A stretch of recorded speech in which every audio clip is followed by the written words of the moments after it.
सभी मित्र बंधु को जय श्री कृष्ण। तो आइए आज हम श्रीमद् भगवत गीता के प्रथम अध्याय के 13वें श्लोक पर विचार विमर्श करते हैं। इससे पूर्व आपको पता ही है कि पितामह भीष्म के द्वारा शंख बजाने का परिणाम इस श्लोक में संजय जी कहेंगे कि भाई शंख बजा भीष्म पितामह जी के द्वारा, तो उसका परिणाम क्या हुआ। तो इसमें हम यह विचार अभी इस श्लोक में करेंगे। ततः शंखाश्च भैर्यश्च पणवानक गोमुखाः सहसेवाभ्यहन्यन्त सशब्दस्तुमुलोऽभवत्। ततः शंखाः च भैर्यः च पणवानक गोमुखाः सहसा एव अभ्यन्यन्त सः शब्दः तुमुलः अभवत्। ततः शंखाश्च भैर्यश्च पणवानक गोमुखाः।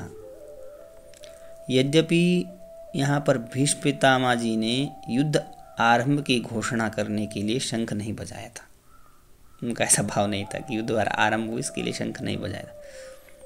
प्रत्युत दुर्योधन को प्रसन्न करने के लिए ही शंख बजाया था। तथापि कौरव सेना ने भीष्म जी के शंख वादन को युद्ध की घोषणा ही समझा। जो अन्य सेना थी उन्होंने सोचा युद्ध की घोषणा हो चुकी है, अतः भीष्म जी के शंख बजाने पर कौरव सेना के शंख आदि सब बाजे एक साथ बज उठे। अब इसमें थोड़ा परिचय है कि शंख क्या है। भाई शंख है, आप सभी को मालूम है कि समुद्र से उत्पन्न होते हैं और ठाकुर जी की सेवा में पूजा में रखे जाते हैं। आरती उतारने के काम आते हैं, अभिषेक में काम आते हैं, मांगल्य कार्यों में भी काम आते हैं। युद्ध के आरंभ में भी मुख से इसको फूंक कर बजाया जाता है। भैरी क्या है? भैरी नाम एक नगाड़ों का होता है। ये नगाड़ा होते हैं और बहुत बड़े नगाड़े होते हैं। इसको नौबत भी कहते हैं। ये नगाड़े लोहे के बने होते हैं और चमड़े से मड़े हुए होते हैं तथा लकड़ी के डंडे से बजाए जाते हैं। ये मंदिरों में भी होते हैं और राजाओं के बड़े बड़े किले में भी रखे जाते हैं। उत्सव और मांगलिक कार्यों में विशेषता से बजाए जाते हैं और राजाओं के हाथों इनको रोज ही बजाया जाता है। ये पणव क्या होता है? ये पणव नाम का एक ढोलका होता है, इसको ढोलक कहते हैं। और ये लोहे का या अथवा लकड़ी का भी बने होते हैं और ये भी चमड़े से ही मड़े होते हैं।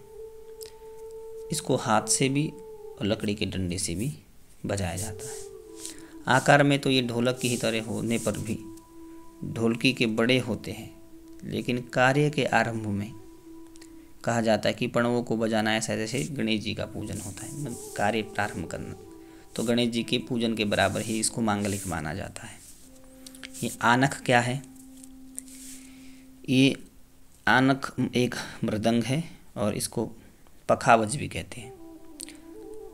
आकार में ये लकड़ी की बनाई हुई ढोलक के समान ही होती है और ये मिट्टी के भी बने हुए होते हैं और ये भी चमड़े से मड़े होते हैं और इनको केवल हाथ से बजाया जाता है। ये गोमुख, इसको नरसिंघा भी कहते हैं और आकार में टेढ़ा मेढ़ा अर्थात सांप की भांति होता है, आपने देखा भी होगा। और इनका मुख गाय की तरह होता है आगे से ये, और इसको मुख से ही फूंक कर बजाया जाता है। इसको कहते हैं गोमुख, पणव या नरसिंहा। सहसेवाभ्य हन्यन्त। अब कौरव सेना में उत्साह बहुत था, इसके लिए पितामह भीष्म का शंख बजाते ही कौरव सेना के सब बाजे अनायास ही एक साथ बज उठे, एक ध्वनि में। उनके बजने में देरी नहीं हुई तथा उनको बजाने में परिश्रम भी नहीं हुआ। तो क्या हुआ जब ऐसे एक साथ हो गया? सशब्दस्तुमुलो भवत्। अलग अलग विभागों में या टुकड़ियों में खड़े हुए कौरव सेना के शंख आदि बाजों का शंख बड़ा भयंकर हुआ, अर्थात उनकी आवाज़ बड़े जोर से गूंजती रही। तुमुलो कोई सुरीली नहीं, बहुत भयंकर आवाज़ गूंजी। अब यहाँ तक का संबंध हम देखते, जो यहाँ तक का अभी हमने 13 श्लोक तक का संबंध सुना। प्रथम अध्याय के ही आरंभ में ही धृतराष्ट्र जी ने संजय से प्रश्न पूछा था कि युद्ध क्षेत्र में पांडु के पुत्रों ने और मेरे पुत्रों ने क्या किया है। तो संजय जी ने दूसरे श्लोक से यहाँ 13वें श्लोक तक अब धृतराष्ट्र के पुत्रों ने क्या किया इसका उत्तर दिया है, दूसरे से यहाँ 13वें श्लोक तक। अब यहाँ आगे के श्लोक से संजय जी पांडवों के पुत्रों ने क्या किया इसका उत्तर देंगे। जय श्री कृष्ण।